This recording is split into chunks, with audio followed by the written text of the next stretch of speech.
우리가 지키고 있는 명절들에 대하여 한번 잠깐 생각해 보기로 하겠습니다. 우리 모두 한국의 대표적인 명절이 무엇인지 잘 아시지요? 설날이 있습니다. 또 추석이 있지 않습니까? 그리고 정월 대보름이 있고요. 또 한식이 있고 또한 단오 등의 그런 여러 가지 명절들이 있습니다. 그러면 우리가 예수를 믿는 사람으로서, 예수님을 믿는 사람으로서 기독교의 대표적인 명절들은 무엇인지 또 아시지요? 네, 성탄절이 있습니다.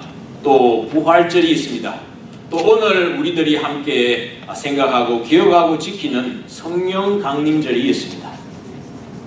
성탄절이라고 그러면은 예수님께서 이 탄생하신 날이고, 이 모든 3대 명절이, 기독교의 3대 명절이 예수님과 아주 깊은 연관이 있습니다. 말씀드린 대로 성탄절은 예수님께서 탄생하신 날이고, 부활절은 예수님께서 죽은 자 가운데서 사흘 만에 부활하신 날을 기념하는 날이 부활절이지 않습니까? 그러면은 성령 강림절이 무엇이냐? 그것에 대하여 아마 대부분 이렇게 생각을 하실 수는 있겠지만, 그 성령 강림절이 무엇인지 다시 한번 생각을 한번 해봤으면 좋겠습니다. 성령 강림절은 예수님께서 십자가에서 죽으시고 다시 사흘 만에 부활하셨지 않습니까? 그리고 40일 동안 제자들과 함께 부활하신 주님께서 함께 계셨습니다. 그리고 40일이 지나신 다음에 하늘로 성천하셨죠. 하시면서 예수님께서 제자들에게 약속하지 않으셨습니까? 너희들에게 내가 성령을 또 다른 보혜사, 내가 너희를 고아와 같이 버려두지 아니하고 나와 같은, 예수님과 같은 그런 보혜사를 보내주시리라. 그 약속하신 성령을 보내주시겠다 하셨는데, 그 약속하신 대로 예수님께서 부활 성천하신 이후에 열흘째 되는 날에 성령께서 강림하셨습니다. 그래서 예수님께서 부활하신 지 이후에는 50일 만에 성령께서 강림하셨기 때문에 그 날이 50번째 되는 날, 오순절이라는 날이 50번째 되는 날이라는 말입니다. 오순절. 성령께서, 예수님께서 부활하신 지 정확하게 50일 만에, 50일 되는 날에, 그 날에 강림하셨기 때문에 오순절이다. 오순절 성령 강림이다. 이렇게 이야기를 합니다. 그런데 이미 이 오순절이라고 하는 이 명칭은 예수님께서 약속하신 성령이 강림하시는, 성령 강림하시는 그날 이전에 이미 구약 성경에 몇천 년 동안 이미 기록이 되어 있었고, 그리고 유대인들에 의하여 지켜진 그러한 유대인들의 명절입니다. 오순절이라는 그 명절. 제 친구 중에 유대인이 있습니다. 그 이름이 에이미라고 하는 분인데, 이 유대인 친구 에이미는 대학교에서 학생을 가르치는 일을 하고 있습니다. 미술을 가르치는 그런 일을 하고 있는데, 유대인이기 때문에 철저하게 자신의 유대교 명절을 지킵니다. 그 유대인의 명절들이 유월절이라든지 무교절, 그리고 초실절, 그리고 오순절, 그리고 초막절 같은 이런 절기들입니다. 좀 생소한 그런 말들이기 때문에 약간만 주의를 집중해서 잠깐 들어주시기를 부탁을 드립니다. 생소한 단어들이죠. 유월절이 어떤 날인지는 아시죠? 유월절은 유대인들이 이집트 땅에서 구원을 받았지 않습니까? 그때 하나님께서 10가지 재앙을 내리셨는데 마지막 10번째 재앙이 무엇입니까? 애굽 사람들의 장자들을 칠 것이다. 하나님께서 말씀하시죠. 사람이건 가축이건 첫 번째를 하나님께서 치실 것이다 이야기하시는데, 그런데 유대인들에게는, 이스라엘 민족들에게는 너희가 각 가족마다 양을 취하여 그 양을 희생하면서 그 양의 피를 문설주와 상인방에 칠해라. 그 피를 보면은 내가 너희를 넘어갈 것이다. 넘어간다. pass over. 6월절 넘어간다 하는 그것이, 지나간다 하는 그런 것에서 시작된 것이 6월절입니다. 6월절은 그러니까 어린 양의 피가 묻은 그 집을, 그 이스라엘 쪽을 넘어가서 그 장자를 치지 아니하겠다 하나님께서 하시고, 그와 같이 장자를 치지 아니하고, 이집트 사람들이 자신들의 모든 장자가 죽는 것을 보고 이제는 너희가 떠나라 해가지고 애굽으로부터 출애굽하는 사건이 일어나게 되는 것이 그 6월절 날입니다. 그리고 오늘날의 우리 달력으로는 3월부터 4월에 걸치는 그런 때입니다. 그리고 이 6월절 바로 다음 날부터 무교절이라고 하는 일주일간의 기간이 시작이 됩니다. 무교절, 그때는 무교병, 무교라는 것은 누룩을 썩지 아니한 그렇게 만드는 빵, 그것을 무교병이라고 하는데 일주일 동안 이 무교병과 썬 나물을 먹습니다. 하나님께서 그들을 구원해 주신 그 날을 기억하면서 일주일 동안 지키는 절기가 무교절인데, 그 무교절의 두 번째 날이 초실절이라고 하는 절기입니다.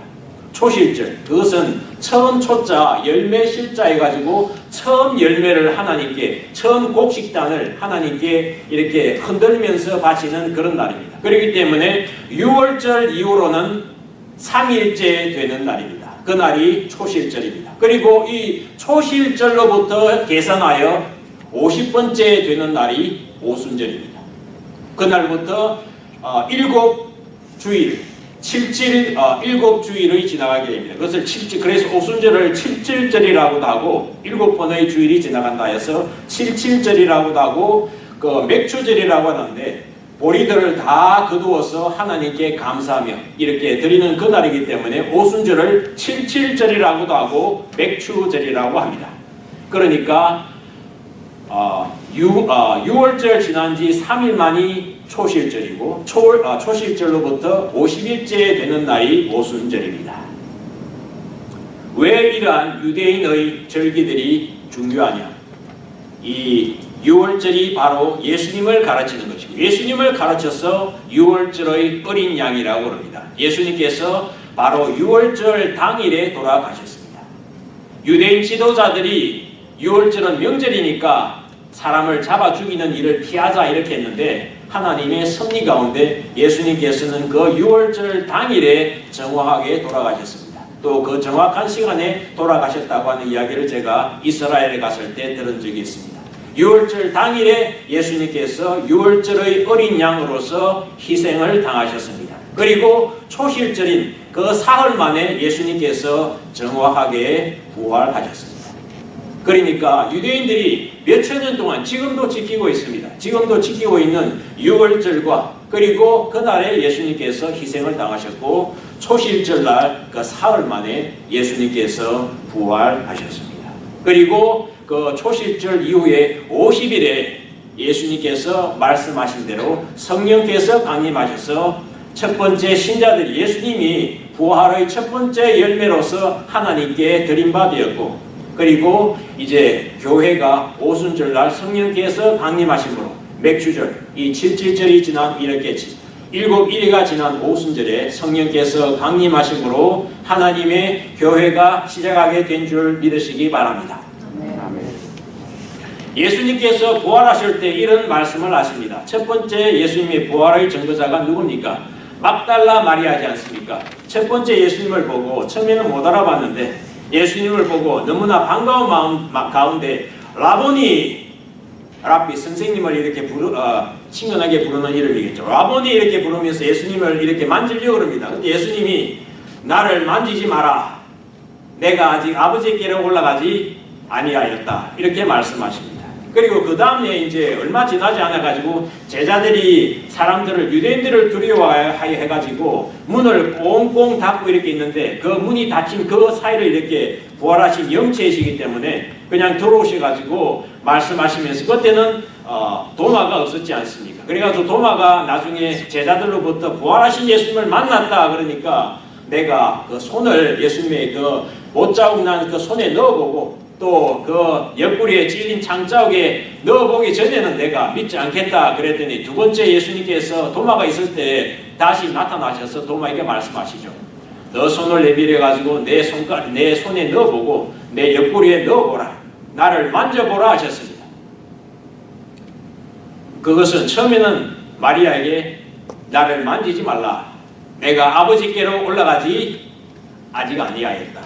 그것은 예수님께서 부활하신 다음에 아마 하나님께로 올라가셨던 것이 아닙니다. 그리하여 부활의 첫 열매로 초실절 그것을 보여주신 것이 아닌가 이렇게 생각이 듭니다.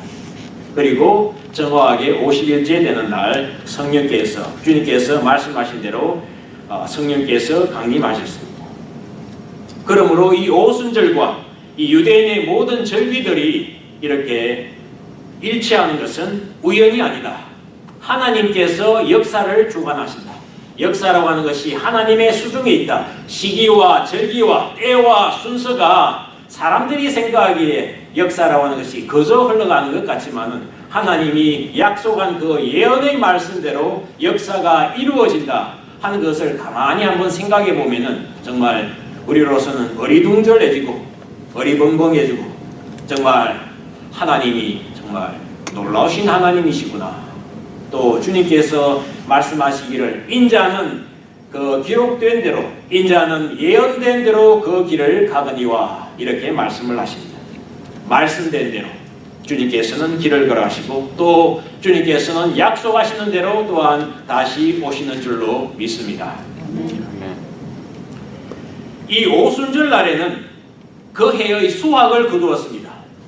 유대에서는 수확을 2번 거둡니다. 그러니까 나중에 수장절이라고 하는 나중에 추수감사절과 비슷한 그 수장절이 있는데 나중에 그때 거두는 때가 있고 처음에 이제 보리를 거두는 이때가 있는데 이때는 하나님께 기쁨과 감사를 표하는 뜻으로 하나님께 2덩이의 누룩을 넣은 빵을 만들어서 구별하여 하나님께 드렸는데 이 2빵은 이런 여러 가지 예언의 말씀을 통하여 볼 때 교회가 시작될 때 볼 때 이방인과 유대인을 합하여서 이야기하는 것이다. 이렇게 성경 해석자들은 이렇게 해석을 합니다. 하나님의 교회가 하여간 오순절날 정확하게 성령께서 강림하심으로 교회가 시작되었습니다. 그러면 여러분 예수님을 믿고 성령을 받고 그렇게 산다는 것이 우리에게 왜 그렇게 중요합니까?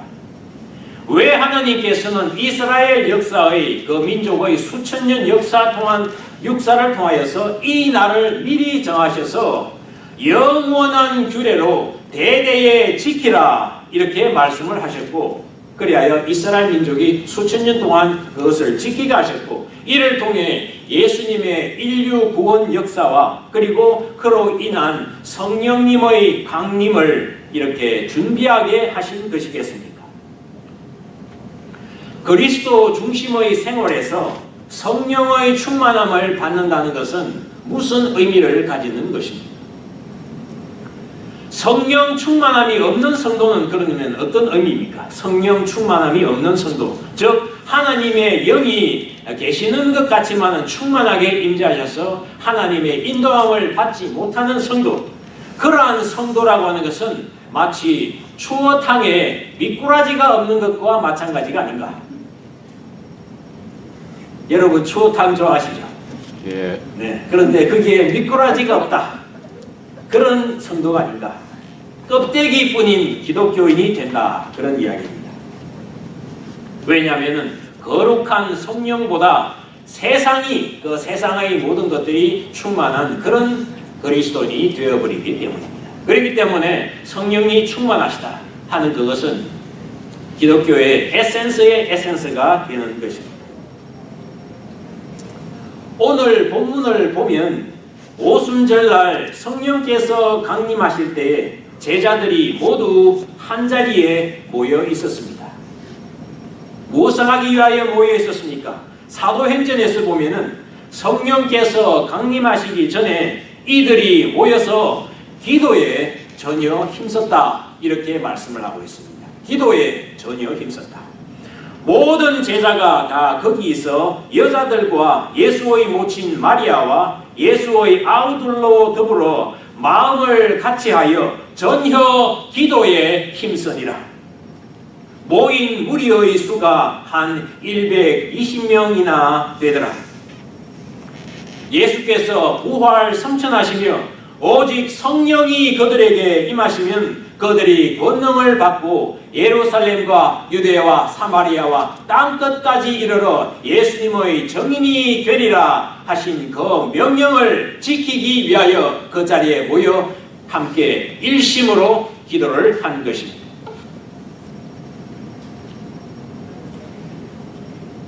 여러분, 한때 제자들이 어떠한 과정을 겪어왔는지 여러분 잘 아시죠? 그들은 3년 남지단 시절 동안 예수님께서 약속된 그리스도, 그 하나님의 예언하신 메시아이신 것, 능력의 종이시다는 것을 믿고 따랐습니다. 그런데 어느 순간 예수님께서 로마 병정들에게 힘없이 체포당하고 구금당하고 능욕당하고 핍박당하고 채찍질당하고 그리고 마침내 십자가에서 돌아가시는 것을 보고는 정말 대책 없는 분이구나. 이제는 모두 다 끝나버렸다. 우리가 예수에게 속았다. 이 예수가 예언된 그 그리스도는 아닌가 보다. 이렇게 하며 모두 다 허탈하게 세상길로 다 가버렸지 않습니까? 그런데 이제 보니까 그렇게 죽으셨던 주님이 죽은 자 가운데에서도 다시 살아나시며 살아나시는데도 말씀대로 유월절의 양으로 죽으시고 말씀대로 사흘 만에 초실절의 열매로 살아나시는 것을 보고는 이 죽으신 것이 그냥 죽으셨던 것이 아니구나. 하늘의 뜻을 이루기 위하여 본인이 스스로 사흘 만에 다시 내가 살아나리라 예언하셨던 것처럼 의도적으로 성경의 말씀을 이루기 위하여 죽으셨던 것임을 이제는 알게 된 것입니다. 죽음까지도 부활로 다시 이기시는 주 예수이심을 비로소 알게 된 것입니다. 그러므로 이제는 어떠한 일이 있어도 이 예수님을 버리는 일이 없어야 되겠다.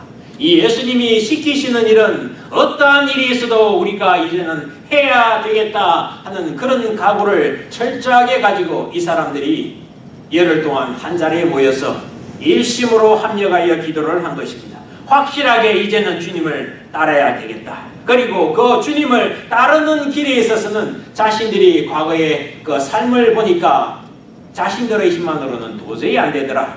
주님을 사랑도 하였고 주님을 따르겠다는 각오도 있었는데 결국은 주님을 버리고 떠난 그런 사람들이었으니까 이제는 기도로 주님을 따르는 그것을 확실하게 해야 되겠다 하는 것을 자신들이 깨달았습니다. 자신들의 무능력함을 깨달았다는 것이죠. 하늘의 길을 따르는 데 있어서는 하늘의 능력을 힘입어야 한다 하는 것을 확실하게 알았다는 것입니다. 그래서 그들에게 다시 주어지는 하늘의 사명을 감당하기 위하여 오직 기도로 지난 열흘 동안 함께 기도해 온 것입니다. 그리고 그렇게 간절히 하늘의 약속에 매달린 그들에게 오순절 성령 강림이 강력하게 이루어진 것입니다.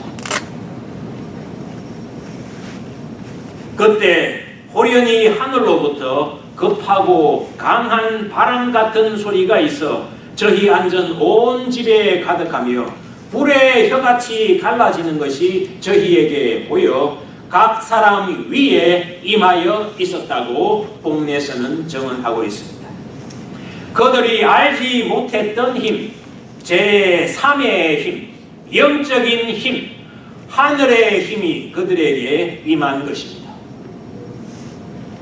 인간의 능력이 아닌 하나님의 능력이 임하는 것, 그것이 성령께서 임하시는 것입니다. 이 성령께서 강림하심으로 그들에게 나타난 첫 번째 표적이 바로 말입니다. 언어. 말이 변했습니다. 그들이 방언으로, 하늘의 언어로 말하기 시작하였습니다. 저희가 다 성령의 충만함을 받고 성령이 말하게 하심을 따라 다른 방언으로 말하기를 시작하였다고 말하고 있습니다. 성도 여러분, 성령께서 임하시면 이처럼 제일 먼저 변하는 것이 우리의 말입니다. 우리가 방언으로 말을 하게 되든지 아니면 우리가 예언으로 말을 하게 되든지 아니면 우리의 일상적인 삶에서의 그런 언어에서 우리의 말이 변하게 되는 줄로 믿으시기를 바랍니다. 우리의 말이 변합니다. 성령께서 임하십니다. 그러면 방언이라는 것이 무엇입니까? 무엇이 방언입니까? 그것은 오늘 본문의 경우에서와 같이 서로 이해하지 못하고 서로 분리되어 있던 그런 사람들이 함께 이해할 수 있는 그런 길이 열리는 것이 방언이 터질 때 일어나는 것입니다. 다 놀라 기이 여겨 이르되 보라 이 말하는 사람이 다 갈릴리 사람이 아니냐? 우리가 우리 각 사람의 난 곳 방언으로 듣게 되는 것이 어찌미뇨. 사람과 사람 사이에 막혔던 그런 벽이 허물어지고 소통의 장이 다시 열리게 되는 것입니다. 그것이 방언이 하는 일입니다.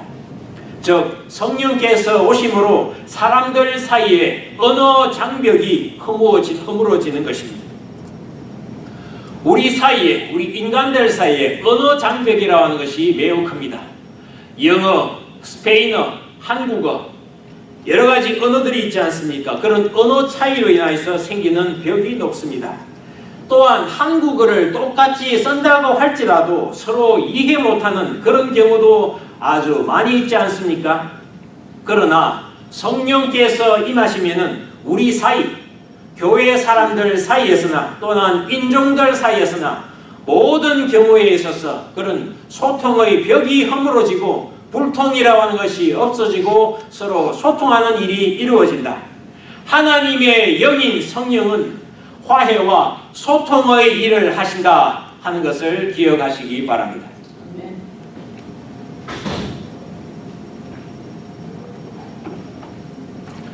방언의 또 다른 역할은 우리가 하나님께 나아가는 기도로 하나님과 소통할 수 있는 그런 소통의 길이 열리는 것입니다.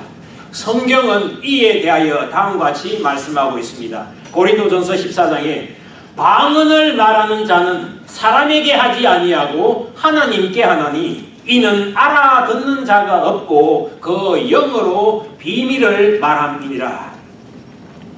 방언을 할 때 하나님과의 소통이 잘 이루어진다는 그런 말입니다.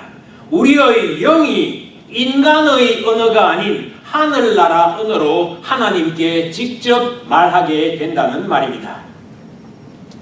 이처럼 이러한 성령께서 임하실 때 이루어지는 말의 변화, 그것은 모두 다 인간 사이에서나 또는 하나님과 우리의 대화에 있어서 벽이 없어지게 하는, 소통이 이루어지게 하는 그런 결과를 낳습니다.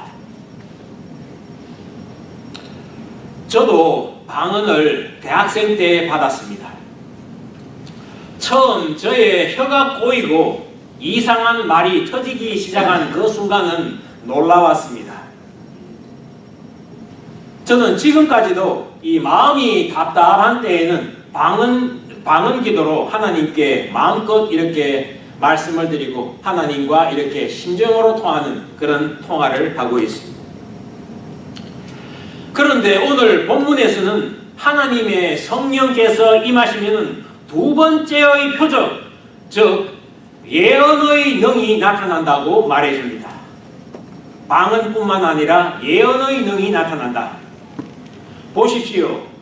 베드로가 어떠한 사람이었습니까?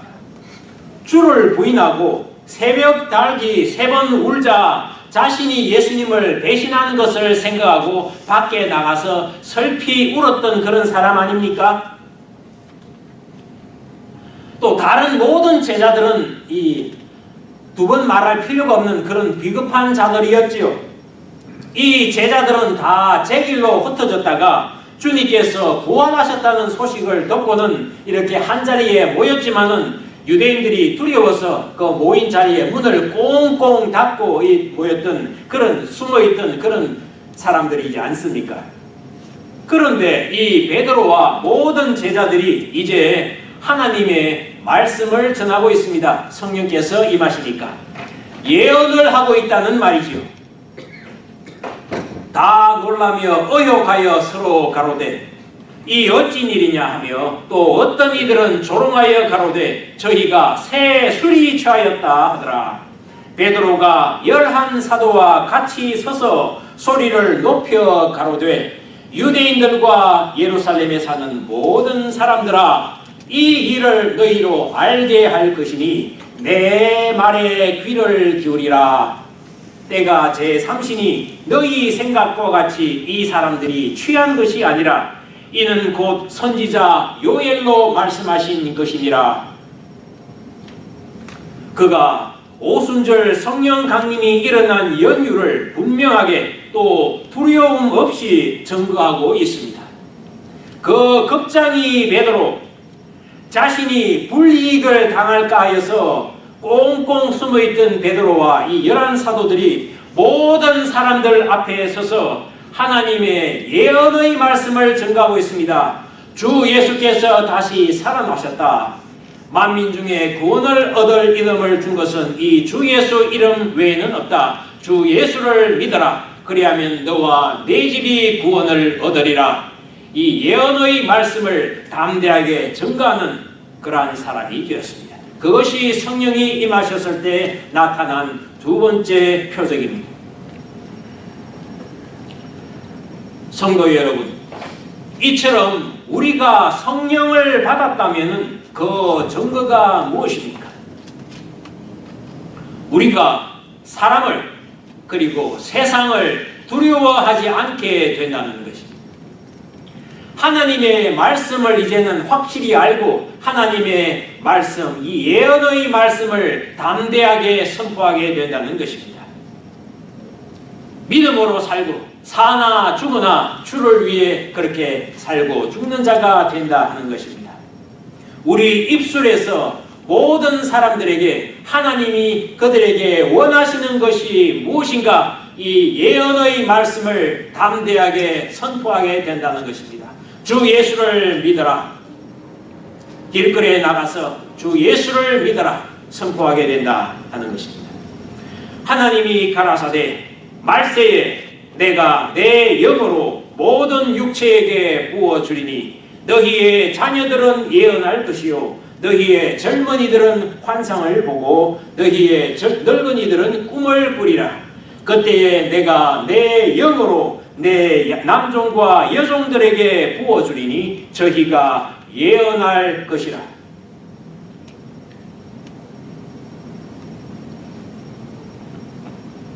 이러한 예언의 말씀을 전하는 우리들에게는 특별히 성령께서 두려움의 영을 제주시는 그런 은혜가 함께 하시는 줄 믿으시기를 바랍니다. 아멘. 오늘날 많은 사람들, 신자들까지도 육신 속에서 살고 있습니다.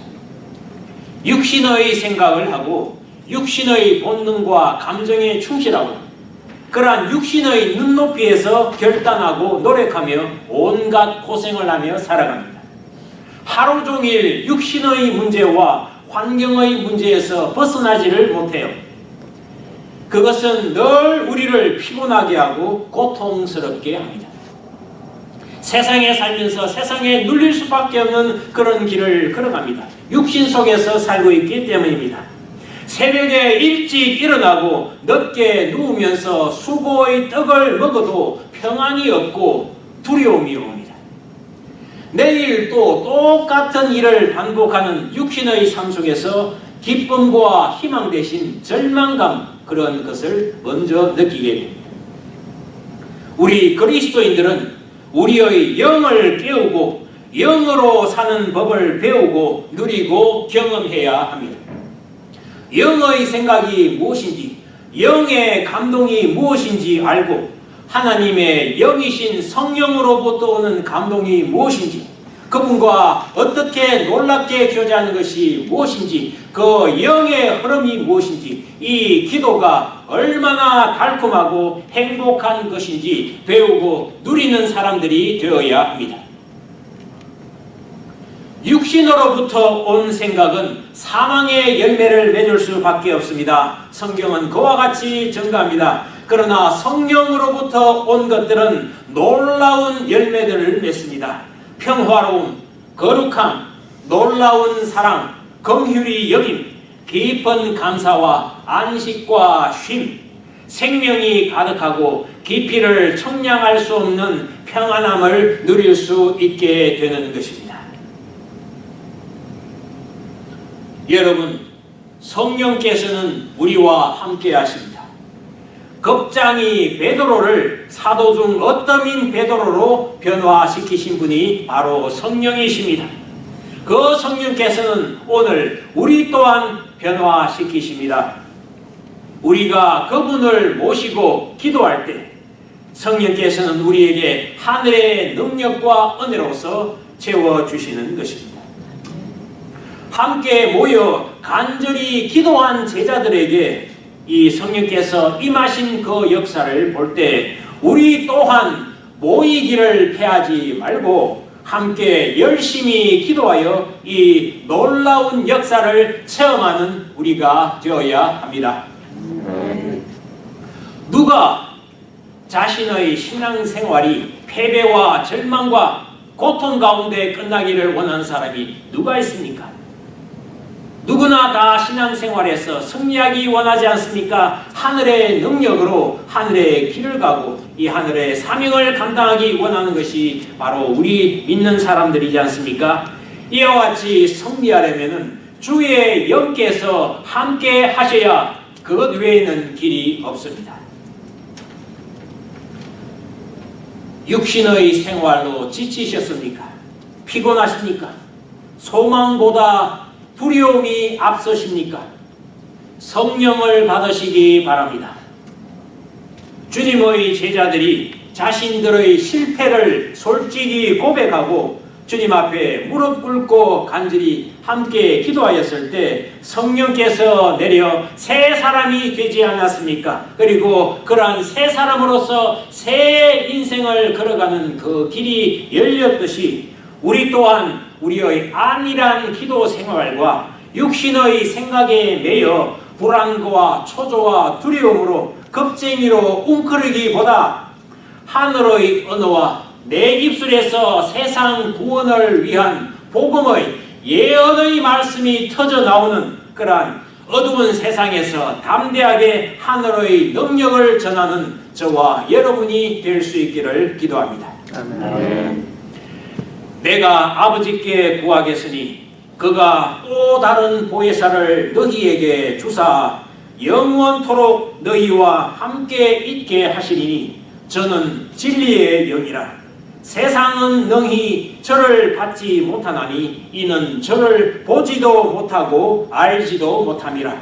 그러나 너희는 저를 아나니 저는 너희와 함께 거하심이요 또 너희 속에 계시겠습니다. 내가 너희를 고아와 같이 버려두지 아니하고 너희에게로 오리라. 이것은 주님의 말씀입니다. 우리 속에 성령님이 오십니다. 우리는 혼자가 아닙니다. 성령님과 함께 늘 동행하시면서 성령의 축복과 은사와 능력이 함께 하시는 충만한 삶을 살아가시기를 주 예수님의 이름으로 축원드립니다. 아멘. 기도하겠습니다. 오 주님, 저희가 이 세상 길을 걸어가면서 이 세상을 이길 수 있는 것은 성령의 함께 하시고 성령의 충만한 가운데 하늘의 언어를 말하며 방언을 말하며 새 언어를 말하며 예언의 능이 임하여 하나님의 말씀을 담대하게 두려움 없이 증거하는 성령 충만한 예수의 제자, 예수의 증인이 되어야 하나이다. 오 주여 저희를 성령으로 충만케 하여 주옵소서. 말뿐인 그런 껍질만 있는 색깔만 있는 그런 그리스도인이 아니라 진정한 성령 충만하여 예수님의 참된 능력을 나타내는 예수 그리스도의 제자로서 이 땅을 능력 있게 승리하며 살아갈 수 있도록 오 주여 저희들을 축복하여 주옵소서. 기도 외에는 길이 없사오니 또한 함께 기도해야 되는 것을 또한 가르쳐 주셨사오니 주여 이러한 성령의 능력 가운데 행하는 저희의 아가페 교회가 되게 주여 인도하여 주옵소서. 예수님의 이름으로 기도드리옵나이다. 아멘.